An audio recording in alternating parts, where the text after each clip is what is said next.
অভিনব কায়দায় ডাকাত দলকে ধুলো রানাঘাট পুলিশ জেলার হাঁসখালি থানা। বিশেষ অভিযানে ডাকাতের ছক ব্যর্থ করে পুলিশ। আগ্নেয়াস্ত্র এবং ডাকাতিতে ব্যবহার করা গাড়ি ও অস্ত্র সহ ধৃত 5। বিশেষ অভিযানে হাঁসখালি থানার পুলিশ ডাকাতের ছক বানচাল করে। ধৃত 5 উদ্ধার আগ্নেয়াস্ত্র, ধারালো অস্ত্র এবং 4 চাকা গাড়ি।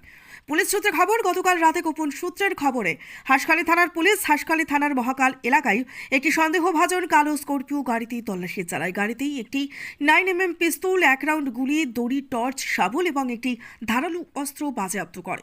ঘটনায় গাড়িতে থাকা 5 জনকে গ্রেফতার করেছে পুলিশ। ধৃতরা হলো আশিস মণ্ডল, বাড়ি হাঁসখালি থানার বগুলা স্টেশন পাড়ায়; গুরুপদ চৌধুরী, বাড়ি হাঁসখালি থানার কৈখালি নতুন পাড়ায়; শুভঙ্কর সরকার, বাড়ি শান্তিপুর থানার লক্ষ্মীতলা পাড়ায়; জিৎ ঘোষ, বাড়ি শান্তিপুর থানার মুদিপাড়া লেন; বাপি বাইন, বাড়ি হাঁসখালি থানার পশ্চিম হরিণডাঙ্গা এলাকায়।